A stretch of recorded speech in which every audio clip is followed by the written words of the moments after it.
ओम वंदे गौ मातरम। मित्रों, आज बात करने जा रही हूं एक मानसिक रोग या मानसिक धारणा के विषय में, क्योंकि हमारी जो धारणाएं हैं, मान्यताएं हैं, जो सोच है, ये कई बार हमारे अहंकार को पोषित करने का कारण बन जाती हैं या कई बार हमें हीन भावना में ग्रसित करने का कारण बन जाती हैं।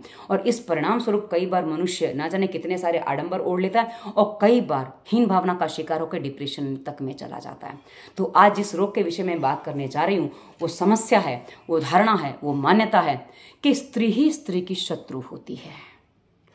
आज इस वीडियो में हम जो चर्चा करने वाले, मित्रों हम चर्चा करेंगे, कोई बहस नहीं है। यहाँ ये सिद्ध नहीं करना कि मैं सही हूँ, आप गलत हो, या आप सही हो, मैं गलत हूँ, ऐसी कोई बात नहीं है। यहाँ हम चर्चा करेंगे और चर्चा में विश्लेषण होता है। विश्लेषण आदि काल से होता है कि हम जो देखते चले आ रहे, जो हमारे समाज में चला आ रहा है, उसके ऊपर से कुछ मान्यताएं, कुछ धारणाएं बनी है, वो कैसे बनी, कितनी सही, कितनी मिथ्या, आज हम उस बात को आपके सामने, ये एक धारणा क्या है उसको पूरा स्पष्ट करने वाली हूँ। तो इस वीडियो के निर्देशों को ध्यान से सुनिएगा, समझिएगा। उसके बाद आपके विचार क्या बने वो कमेंट के रूप में मुझे बताइएगा।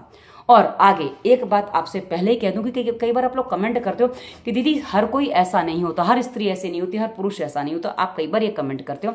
तो मैं आपसे पहले ही करबद्ध बात कर लेती हूँ, अनुरोध कर लेती हूँ कि जो इस बात को नहीं मानते, जो स्त्री पुरुष इस बात को नहीं मानते कि स्त्री स्त्री की शत्रु होती है, ये आपकी भावनाओं के लिए वीडियो नहीं है। ये वीडियो आपके मात्र सुनने के लिए, आपकी जानकारी के लिए है कि वाकई लोग कितने बड़े भ्रम में जीते, और यदि आप चाहें तो किसी का भ्रम आप भी दूर कर सकते हैं। यदि आप इसमें असमंजस में, वाकई ऐसा है नहीं है, तो आपको ये लगेगा कि सब ऐसे नहीं है। और यदि आप ये सोचते हैं कि स्त्री ही स्त्री की शत्रु होती है, तो ये वीडियो आपकी भावनाओं को चोट भी कर सकता है।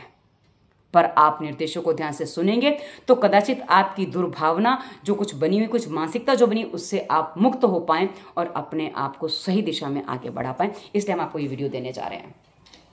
तो जैसा कि कहा, विश्लेषण हमें शुरुआत से करना होता है। तो मित्रों, पिछले दिनों जब कोरोना काल गया तो उस समय हमारे टीवी पर रामायण और महाभारत जैसे दो सीरियल, जिसको एक महासीरियल कहा जाता है, क्योंकि रामायण में जो राम का रोल अदा करने वाले हमारे अरुण गोविल जी हैं, मैं ये मानती हूँ कि अमिताभ बच्चन का भी लोग कला के रूप में उतना सम्मान नहीं करते होंगे जितना सम्मान हमारे श्रीमान अरुण गोविल जी को मिलता है। और मैं राम की भूमिका को इतना प्रखर बनाने वाले अरुण गोविल जी को प्रणाम करती हूँ। तो चलिए आगे बढ़ते हैं। हम पहले बात करते हैं रामायण काल की। रामायण काल में हम सीधा पहुँचते हैं कि जब माता सीता लंका की अशोक वाटिका में लंकेश के रूप अंडर में बंदी थी। चलिए, क्या होता है जब लंकेश माता सीता से मिलने आता है तो माता सीता क्या करती है, वो बैठी हुई होती है। आप वो दृश्य को, यदि नहीं है आपको याद, तो आप उस दृश्य को वापस देख लीजिए। पहले बैठी हुई होती है, वो पहले अपने पल्लू को ठीक करती हैं, पल्लू को थोड़ा आगे को लेती हैं, उसके बाद एक तृण उठाती हैं, एक तिनका उठाती हैं, और तुलसीदास जी लिखते हैं कि तृणधरी ओठ कहत वैदेही सुमिरि अवधपति परम स्नेही। मतलब अवधपति को मन में रखकर लंकेश से एक तृण उठाकर माता सीता बात करते हैं। अब मैं ये बात आपको और स्पष्ट कर दूं, क्योंकि कई बार एक आरोप ये भी आता है कि स्त्री ही स्त्री की शत्रु होती है, जिसमें कि भाई स्त्री ही स्त्री को घूंघट करवाने पर विवश करती है। अब मित्रों, कभी कभी जो मान्यताएं बन जाती है वो बाद में बनती है, पर शुरुआत कहां से होती है पहले उसको समझने अनिवार्य है। बाद में वो चीज घसीटी जाती है, वो बात अलग है, पर शुरुआत कहां से होती है उसको आप समझ लीजिए। क्योंकि जब माता सीता लंकेश के सामने है तो उस समय पहले वो अपने पल्लू को ठीक करती हैं, लेकिन आप देखेंगे कि राजमहल में जब वो हैं, उनकी माताएं हैं, उनकी सासें हैं और उनकी क्या कहते हैं बहनें हैं, उसके अलावा मायके में जब है तो उनकी माता है, उनकी सखियां हैं, जो जितने भी लोग हैं वो कभी भी आते हैं, कुछ करते हैं, तो वो नॉर्मली जैसे चल रहे हैं वैसे चल रहे होते हैं। पर उनको कुछ विशेष व्यवस्था नहीं बनानी पड़ती कि किसी के सामने जा रहे हैं तो हमें कुछ विशेष व्यवस्था बनानी, जैसे वैसे ही है। पर हाँ, लंकेश के सामने माता सीता अपने आप को बचाने के प्रयास में कुछ विशेष व्यवस्था करती हैं, पल्लू अलग से सेट करती हैं, पर बाकी जगह कोई भी स्त्री ऐसा नहीं करती है, क्योंकि कहीं भी पर्दे का या चलन ऐसा कुछ भी नहीं था।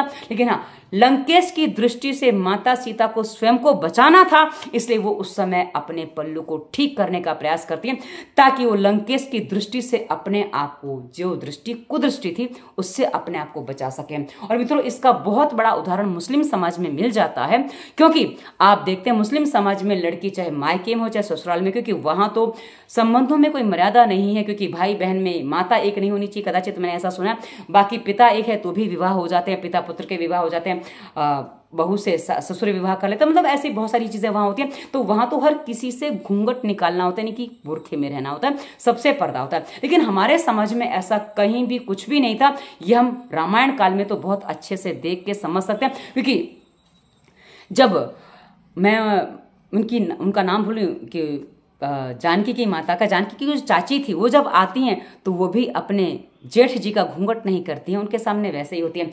वहीं ना ही सीता की कोई बहन घूंघट करती, क्योंकि जल्दबाजी में कुछ नाम याद नहीं आते हैं, तो ना ही सीता माता की कोई जो बहनें हैं, 3 बहनें, वो भी श्री राम जी का घूंघट नहीं करती हैं। और ये घूंघट प्रथा नहीं थी, मैं वहां से आपको बताने का प्रयास कर रही हूँ। और उसके बाद मित्रों आगे दूसरा विषय इसी समय आ जाता है कि जब लंकेश चंद्रहास निकालता है, खड़ग निकालता है, तो उस समय माता सीता को बचाने का जो हो सकता है, यदि रावण के सामने माता सीता मान जाए तो मंदोदरी की सौत हो सकती है, उसके लिए दासी बनेगा, क्योंकि रावण पहले ही मंदोदरी रानी से कह चुका है कि तुम्हें मैं सीता की दासी बनाऊंगा, तुम उसकी सेविका बनोगी, तुम उसकी सेवा करोगी। और ऐसी स्थिति में भी महारानी मंदोदरी क्या करती हैं कि रावण का हाथ पकड़ती हैं कि तुम एक स्त्री का वध नहीं कर सकते। यदि वध कर देते हैं, रावण वध कर देता है, तो मंदोदरी निश्चिंत हो जाती हैं। लेकिन फिर भी मंदोदरी रानी ऐसा नहीं करती हैं और माता सीता को बचाने का वो प्रयास करती हैं, क्योंकि उनको बिल्कुल भी माता सीता से कोई डर, कोई भय या उनकी दासी बन जाऊंगी ऐसी कोई भावना उनके मन में नहीं होती है। यानी कि यहाँ बिल्कुल भी स्त्री की शत्रु है ऐसा प्रतीत नहीं होता, जबकि वो सौतन बनने की तैयारी में थी, सौतन बन सकती थी यदि मान जाए तो। ना माने, नहीं मानो बात अलग थी, पर रावण की तो भावना ऐसी थी ना, तो जो रावण कहता था उस भावना के अनुसार देखा जाए तो मान जाना चाहिए, और सारी चीजें हैं। और रावण ने इस तरह समझाने का प्रयास भी किया। तो ये बात मैं आपको यहां स्पष्ट करूं कि वहां ऐसा नहीं था। उसके बाद जब रावण के कारागार से निकल कर और जो सारी चीजें होती हैं, रावण से युद्ध जीत कर जब रामचंद्र जी वापस अयोध्या आते हैं, तो समाज में, परिवार में, राज्य में किसी भी स्त्री ने माता सीता के चरित्र पर उंगली नहीं उठाई। ना सासों ने उठाई, ना बहनों ने उठाई, देवरानियां जो थी, और ना ही समाज की किसी महिला ने उठाई कि भाई सीता माता का चरित्र कैसा है। उंगली उठाने वाला जो बताया जाता है, जो दिखाया जाता है, वो एक धोबी दिखाया जाता है जो पुरुष था, स्त्री कोई नहीं थी, वो पुरुष था। तो माता सीता के चरित्र पर लांछन लगाने वाला कोई पुरुष था, ना कि कोई स्त्री। और किसी भी स्त्री ने इस बात के बाद भी शंका नहीं की कि भाई क्या हुआ था वहां पे, क्योंकि इतना विश्वास सबको था। तो यहां भी सिद्ध होता है कि स्त्री की शत्रु नहीं थी। स्पष्ट हो जाइए, स्त्री की शत्रु यहां तक तो नहीं थी, ये साफ सिद्ध होता है। और एक बात और बता दो मित्रों कि कई बार एक आरोप माता कैकई पर लगता है कि उन्होंने राम को वनवास दे दिया।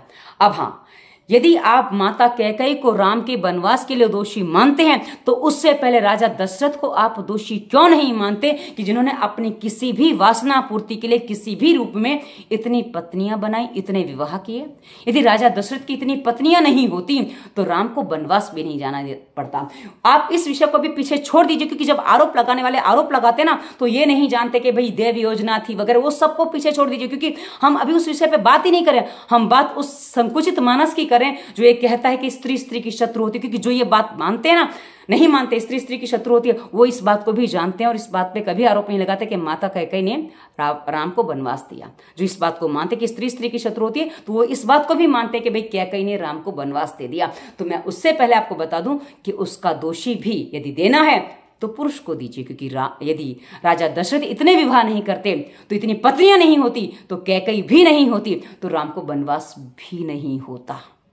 क्योंकि अपना वर्चस्व सबको चाहिए। अपना वर्चस्व बनाए रखने के लिए जहां भी बहुपत्नी प्रथा रही है, वहां रानियों में संघर्ष हुआ है, और वहां आप कह सकते हैं कि स्त्री की शत्रु थी, पर शत्रु बनाने वाला कौन था? वो कोई पुरुष ही था। इस बात को आप यदि समझेंगे तो माइंड क्लियर होगा। अन्यथा आप बोलेंगे अरे ये तो करना पड़ा, संधियां हुई थी उस चक्कर में।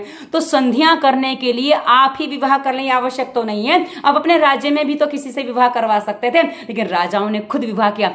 नाम था संधि का, पर काम था वासना पूर्ति का, और इसी वासना पूर्ति में सारे का सारा इतिहास बिगड़ा और बदला। अब हम आते हैं महाभारत काल की कुछ बातों पर, क्योंकि आपको ये बात आपके माइंड में बैठनी चाहिए कि वाकई क्या सच्चाई है। अब हम आगे बढ़ते हैं मित्रों। एक राजा था, राजा शांतनु। राजा शांतनु की नीयत खराब होती है, यानी कि उनको प्रेम हो जाता एक कन्या से, जो एक क्या कहते हैं, मछुआरे की पुत्री थी, वो नाव चलाती थी, उससे उनको प्रेम हो जाता है। अब उस प्रेम को पूरा करने के लिए उसके पिता शर्त रखते हैं, क्योंकि सीरियल में साफ बताया गया कि पिता शर्त रखते हैं और ना कि रानी सत्यवती स्वयं शर्त रखती है। तो जो पिता की एक महत्वाकांक्षा थी कि मेरी बेटी, उसका पुत्र ही राजा बनना चाहिए, ये महत्वाकांक्षा एक पिता की थी। और उस पिता की महत्वाकांक्षा को पूरी करने के लिए पुत्री आगे बढ़ती है और उसके बाद उस महत्वाकांक्षा को पूरी करने के लिए, अपने पिता की वासना की पूर्ति के लिए एक पुत्र आगे बढ़ता है, जिसे हम आज भीष्म पितामह के नाम से जानते हैं। उस समय वो देवव्रत के नाम से जाना जाता था। वो एक प्रतिज्ञा करता है कि मैं विवाह नहीं करूंगा, आजीवन ब्रह्मचर्य का पालन करूंगा ताकि मेरा पुत्र ना हो जिसको मैं राजा बना सकूं। तो वो किसके लिए पूर्त करता है? अपने पिता की वासना पूर्ति के लिए एक स्त्री तैयार हो जाए, उसके लिए वो एक प्रण करता है। अब जब वो अपने पिता की एक मानसिक वासना को लेकर वो पुत्री जब अपने ससुराल में आती है तो वहां उसके 2 पुत्रों का जन्म होता है। अब आप समझ सकते हैं कि वृद्धावस्था में जब पुत्रों का जन्म होता है और जो वासना की पूर्ति में जहां पुत्रों का जन्म होगा वहां वो पुत्र उतने सबल तो नहीं होंगे, मजबूत तो नहीं होंगे। तो एक पुत्र तो पहले ही मर जाता है और दूसरा पुत्र जो राजा बनाने की तैयारी होती है उसमें इतना सामर्थ्य नहीं होता कि अपने सामर्थ्य से किसी स्वयंवर को जीत के अपनी पत्नी ला सके। तो ऐसी स्थिति में सत्यवती माता भीष्म को कहती हैं कि भाई तुम जाओ और फलाने राजा की इतनी बेटियां, उनका स्वयंवर है, उनको हरण करके लाओ। और वो हरण करके ले आते हैं। अब आप एक बात बताइए, क्या भीष्म को नीतियां नहीं पता थी? भीष्म नीतिवान नहीं थे, भीष्म नीतिवान थे, लेकिन उन्होंने अपनी माता के प्रति एक कर्तव्य जो उसको महान समझा, बड़ा समझा और नीतियों को तोड़ दिया, नीतियों को छोड़ दिया और वो 3 कन्याओं का हरण करके ले आए। और अपने भाई से एक तो चली गई क्योंकि उसको किसी और ने को उसने पति मान लिया था, पर उसने भी उसका विरोध करके उसको भी त्याग दिया। वो कहानी अलग है, हम उस पर अभी नहीं जा रहे हैं। पर हाँ, जो 2 विवाह उन्होंने किए, विचित्र वीर के जो विवाह 2 करवा दिए, परिणाम क्या हुआ कि वो पिता नहीं बन पाए। और उसके बाद भी नियोग पद्धति से मुनि व्यास द्वारा उनके पुत्र हुए, पांडु और जो धृतराष्ट्र हम जानते हैं।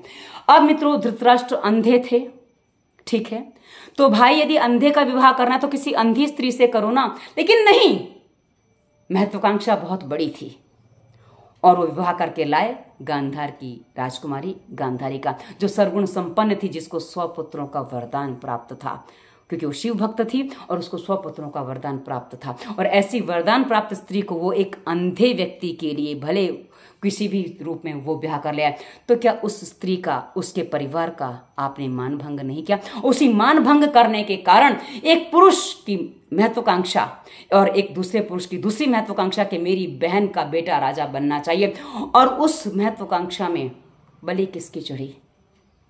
दोषी कौन बना? क्योंकि काम हो रहा था, धीरे धीरे भावनाएं बन रही थी, धीरे धीरे युद्ध की तैयारी हो रही थी, और उसमें जो आग में घी डालने का काम किया वो 2 भाइयों के बैर ने, कहीं वैसे तो बैर नहीं था, पांडु और धृतराष्ट्र में कोई बैर नहीं था, लेकिन वो बैर जो भावना बनी, वो बैर भावना बोई गई शकुनी के द्वारा, और जो काम हुआ।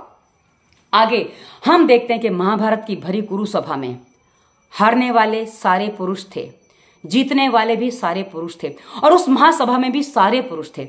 और वो बात भी एक सच्ची बात है कि माँ द्रौपदी की लाज बचाने वाले भी पुरुष थे, महापुरुष थे। तो लेकिन जितने भी पुरुष थे जो लाज हरण करना चाहते थे, जिनके सामने वो चीज होने जा रही थी, वो सारे के सारे पुरुष थे। सारी की सारी सभा महापुरुषों से, पुरुषों की बात नहीं करूंगी, सारे के सारे बली थे, महाबली थे। सैकड़ों हजारों लाखों हाथियों का बल था उनमें। वो चाहते तो कोई एक अपने तथाकथित धर्म को छोड़ देता, क्योंकि भीष्म ने इतने सारे अधर्म किए थे, विशेषकर विवाह के मामले में, तो क्या वो एक और बार अधर्म नहीं कर सकते थे? अपने धर्म का त्याग नहीं कर सकते थे? लेकिन उन्होंने अपनी वासना में, अपने सिंहासन की वासना में वो काम नहीं किया, और द्रौपदी की वस्त्रहरण की तैयारी हो गई। उस समय महाराज श्री कृष्ण ने आकर उनकी लाज बचाई। ये तो श्री कृष्ण की महानता है, और द्रौपदी के एक अपनी भक्ति थी, अपने इष्ट के प्रति उनका समर्पण था कि उनको आना पड़ा, वरना पूरी भरी सभा में एक तैयारी हो चुकी थी एक स्त्री के चीरहरण की। अब वो बात अलग है कि आज हमारे वर्तमान समाज में, क्योंकि उस समय तो एक स्त्री के चीरहरण पर महाभारत हो गया था, लेकिन आज हमारे समाज की स्त्रियां इतनी भ्रमित हो गई हैं, उन्होंने अपने आप को कुछ अस्तित्व को समझा नहीं है, जिसमें वो अपने वस्त्र खुद उतार रही हैं, फटे कपड़े पहने और ना जाने क्या क्या हो रहा है। इस पर मैंने अलग से वीडियो दिया है कि एक स्त्री जो घूंघट में रहती थी वो यहाँ तक कैसे पहुंच गई। उस वीडियो को आप देखेंगे तो आपको पता चल जाएगा, और वो वीडियो आपको इसी वीडियो के डिस्क्रिप्शन में फालतू विचार मुक्ति में या खानदान प्लेलिस्ट में मिल जाएगा, आप देख सकते हैं। अब आगे बढ़ती हूँ मित्रों कि ये जो चीज हुई, अब आगे कहा जाता है कि भाई युद्ध का कारण भी स्त्री होती है, कि सीता के कारण महाभारत रामायण हुई और द्रौपदी के कारण महाभारत हुई। क्या वाकई आप इस बात को यहां मान सकते हैं कि ऐसा हुआ? क्योंकि यदि आप अभी भी ऐसा मानते हैं तो फिर पुरुष तो कहते हैं ना महान है, पुरुष की कोई गलती होती ही नहीं है कभी, वही व्यक्ति इस बात को मान सकता है, जबकि पुरुष की गलती भर भर के है। मैं आपको स्पष्ट करके बता रही हूं कि कहां कहां पुरुष की गलती, क्योंकि हमारा समाज पुरुष प्रधान है, और पुरुष यदि कमजोर पड़ रहा है तो कहां पड़ रहा है वो भी मैंने आपको स्पष्ट करके बताने का पूरा प्रयास किया, और आशा आपको स्पष्ट हुआ होगा। तो आप देख सकते हैं कि जब द्रौपदी का चिरहरण होता है उस समय एक स्त्री आके, जो उसकी एक सास होती है गांधारी के रूप में, वो गांधारी आके कहती हैं कि पुत्री श्राप मत देना। वो सभी पुरुषों को बचाती है और अपनी बहू को कहती कि श्राप मत देना। और वहां भी आरोप लगाने वाला, जब द्रौपदी पहले कुरुसभा में विवाह करके आती हैं तो सारे विरोध करने वाले पुरुष थे। ना माता कुंती ने विरोध किया, ना गांधारी ने विरोध किया द्रौपदी का। द्रौपदी का विरोध करने वाले कौन थे? सारे पुरुष थे। उस पर आरोप लगाने वाले कौन थे? सारे पुरुष थे। और द्रौपदी को वेश्या कहने वाला महारानी कर्ण था, और कर्ण की एक बहुत बड़ी भूल जिससे कर्ण का विनाश आरंभ हुआ था। तो चलिए आगे बढ़ते हैं कि उसके बाद हमारे समाज में जो चीजें हुई हैं, कि कहा ना बहुपत्नी प्रथा चली। अब जब बहुपत्नी प्रथा है तो कहा ना हर किसी को अपना वर्चस्व, अपना अस्तित्व प्यारा होता है।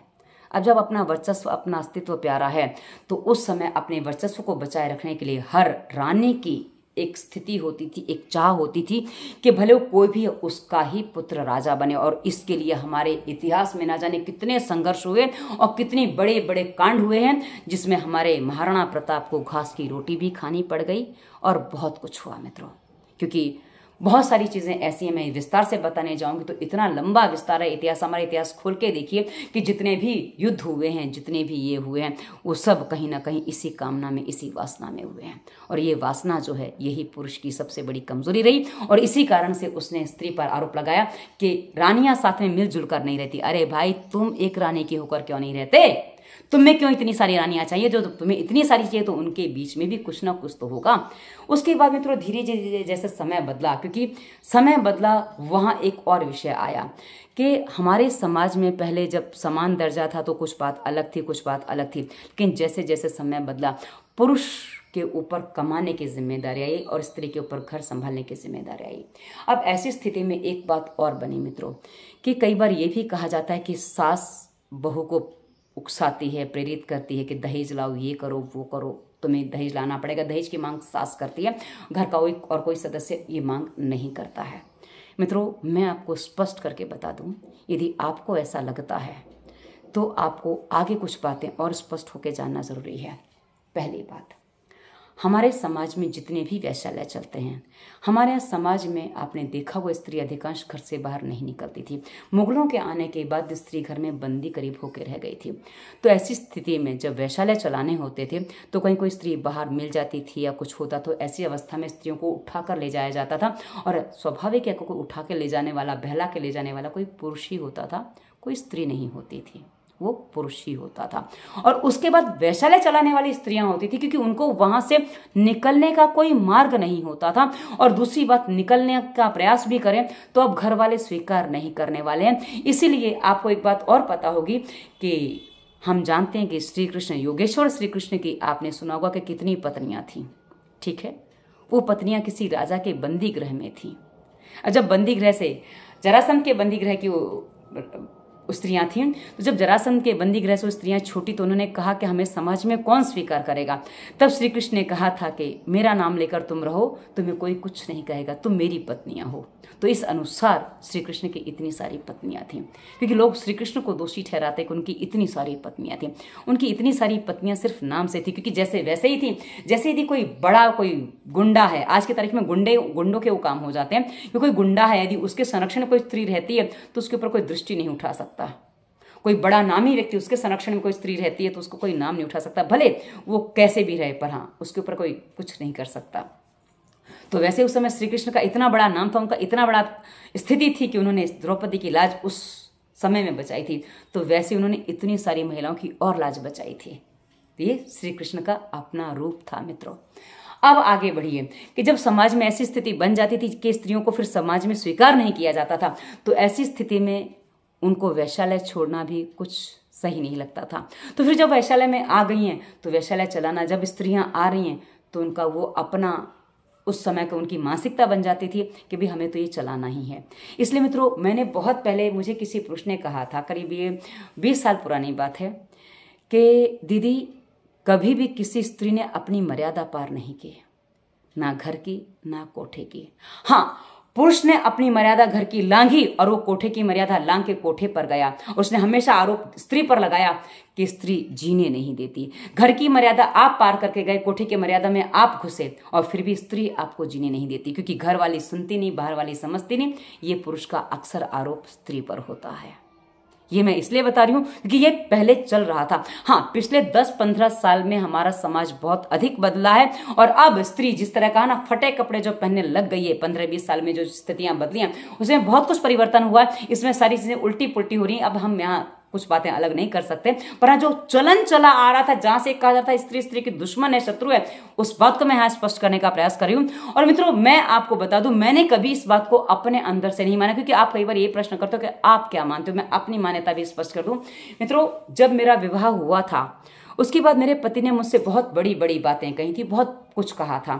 तो मैंने एक दिन उनको बातों बातों में, जब मुझे पहली बार उन पर शंका हुई थी, तब मैंने उनसे कहा था कि मैं कहा, अशित, यदि आपके जीवन में कोई स्त्री आ जाती है तो मैं कहा संपूर्ण दोष आपका होगा, ना कि उस स्त्री का, क्योंकि आप किसी स्त्री के पास जाएंगे तब वो आपका हाथ पकड़ेगी। यदि आप नहीं जाएंगे तो कोई स्त्री आपका हाथ बलपूर्वक तो नहीं पकड़ सकती। और उसके बाद बाहर जाना उन्होंने स्वीकार किया, किसी स्त्री के पास वो स्वयं गए। यदि आप घर की मर्यादा पार नहीं करते तो आपके जीवन में कोई अन्य स्त्री कभी नहीं आ सकती, या वैसे ही स्त्रियों के लिए भी लागू होता है। पर हाँ, अभी तो हम जो कह रहे हैं कि भाई स्त्री स्त्री की शत्रु होती है, हम उस विषय पे बात करें तो उस विषय को हम पूरा और क्लियर कर लें। तो मित्रों, यहाँ अब एक बात, जैसा कहा ना, सास बहू की आ जाती है, जो दहेज वाली बात आ जाती है।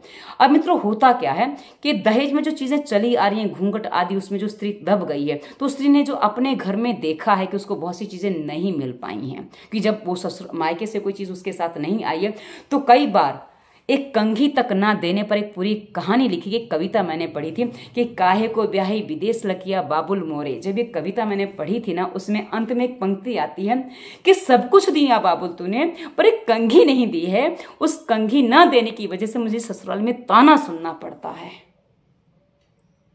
देती तो ताना सास ननद ही है, पर बात इतनी सी है कि खजाना किसके हाथ में है, धन किसके हाथ में, क्योंकि कमाने की स्थिति पुरुष की है, कमाता पुरुष है। तो ऐसी स्थिति में जब स्त्री के हाथ में कुछ सीमित चीजें होती तो उसको लगता है कि भाई कि स्त्री सही ढंग से रह सके, इसलिए उसको मायके से सब कुछ लेने के आना चाहिए, इसलिए वहां दहेज की बात आ जाती है। उसके बाद धीरे धीरे वो क्रम बढ़ता चला गया और वो सारा एक पक्षीय हो गया, और वो अब प्रताड़ना के रूप में, परंपरा के रूप में प्रताड़ना उसमें हो गई और वो आगे बढ़ गया। मित्रों, हाँ, आज वो बहुत अलग रूप में सामने आता है, जैसे पर्दा प्रथा बलपूर्वक सामने आती है, वैसे वो भी सामने आता है। किंतु इसकी शुरुआत कहां से, उस बात को आप समझने का प्रयास करेंगे तो अच्छा होगा। अब आगे बढ़ती हूं मित्रों कि एक सास बहू की जो शत्रुता चली आ रही है, क्योंकि कहा जाता है कि भाई सास बहू तो बहुत बड़े शत्रु होते हैं, ये कभी इनकी बनती नहीं है। वैसे हर परिवार में ऐसा नहीं है, जिनके परिवार में नहीं हो, इस बात को कहा ना, पहले ही मैंने इस बात को आपको स्पष्ट कर दिया। अब मैं आपको बता दूं ऐसा क्यों होता है। मित्रों, अक्सर हम उन परिवारों में ये बात देखते हैं कि जब एक बेटा है जिस पर आधारित उसकी माँ भी, उसकी पत्नी भी है, यानी कि जो ससुर है, जो पिता है, लड़के का पिता, वो ठीक से कमा नहीं रहा है, उसको अपनी इच्छाओं की पूर्ति के लिए बेटे पर निर्भर होना पड़ता है। तो ऐसी स्थिति में कभी क्या होता है, कहा ना, सबका अपना वर्चस्व चाहिए, आपको सबको अपना वर्चस्व चाहिए। तो ऐसी स्थिति में उसको एक डर ये लगता है कि यदि मेरा बेटा अपनी पत्नी की सुनने लग गया तो मेरी नहीं सुनेगा। वहीं पत्नी को भाई ये लगता है कि यदि अपनी माँ का ही सुनता रहा तो मेरे को कभी घर से निकाल सकता है, मेरी बात नहीं मानेगा। तो माँ को भी डर लगता है, पत्नी को भी डर लगता है, और इसी स्थिति में दोनों की दोनों लड़ती रहती हैं, झगड़ती रहती हैं। और इसमें बड़ा एक कारण और बता दूं मित्रों, पुरुष कई बार क्या करता है, अपनी पत्नी से अपनी माँ की बुराई करता है और अपनी माँ से पत्नी की बुराई करता है। तो दोनों को एक दूसरे की नेगेटिव बातें ही पता चलती, पॉजिटिव बातें तो कुछ पता ही नहीं चलती। मतलब सास ये सोचती थी मेरी बहू इतनी बुरी है, वो ऐसा मेरे बेटे के साथ करती है, और वहीं बहू पत्नी ये सोचती कि मेरी सास इतनी बुरी अपने बेटे के साथ ऐसा व्यवहार करती है। और ऐसी स्थिति में दोनों को ही अपना अपना वर्चस्व बनाए रखना है, क्योंकि दोनों को अपनी खींचताना थी, क्योंकि दोनों को एक दूसरे की बुराइयां पता होती हैं, अच्छाइयां नहीं पता होती हैं। और यहीं से कलह का कारण बन जाता है कि भाई कहीं मेरा पति या मेरा बेटा मुझे छोड़ ना दे, इसलिए दोनों अपने अस्तित्व को बनाए रखने के लिए, बचाए रखने के लिए उसके लिए झगड़ा कर बैठती हैं। अब यदि यही पुरुष इतना सा काम कर दे, अरे मेरी माँ तो बहुत अच्छी है, ये है वो है, वहीं माँ को कहे अरे मेरी पत्नी तो बहुत अच्छी है, ये है वो है, तो हाँ भले सुनना पड़ेगा, अरे माँ वो भी तो आई है ना। और एक बात पुरुष को ये स्पष्ट कर देनी चाहिए कि जो संबंध उसका माँ से है वो पत्नी से नहीं हो सकता, जो पत्नी से वो माँ से नहीं हो सकता। दोनों की अपनी अपनी जगह है और दोनों में से कोई भी एक दूसरे का स्थान नहीं ले सकता। यदि इतना ही काम पुरुष कर दे तो कभी भी सास और बहू में झगड़ा नहीं होगा, लेकिन वो इतना कर नहीं पाता और सास बहू हमेशा झगड़ती रहती हैं।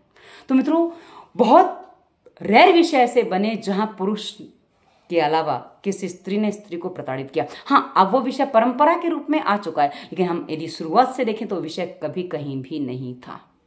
आप जितने भी वैश्यालय देखते हैं वहां अधिकांश जो स्त्रियां लाई जाती हैं वो पुरुष लेके आते हैं, ना कि स्त्रियां लेके आती हैं। हाँ, बहुत कम स्त्रियां 1-2% में मिल जाएंगी, क्योंकि हमारे समाज में यदि आप देखें तो धोखा देने वाली स्त्रियां बहुत कम रही हैं, हाँ पुरुष अधिक रहे हैं।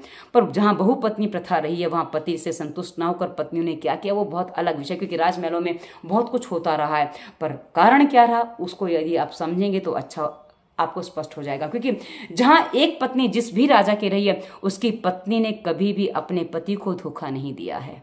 हाँ, जिसकी बहुपत्नी रही है उसकी पत्नी ने उसको धोखा दिया, ये सामान्य सी बात है। क्योंकि जब आप पुरुष एक स्त्री की होकर नहीं रह सकते तो आप अपनी पत्नी से भी ये विचार मत करिए, उससे भी ऐसी धारणा मत रखिए कि वो भी मात्र आपकी होकर रह जाएगी।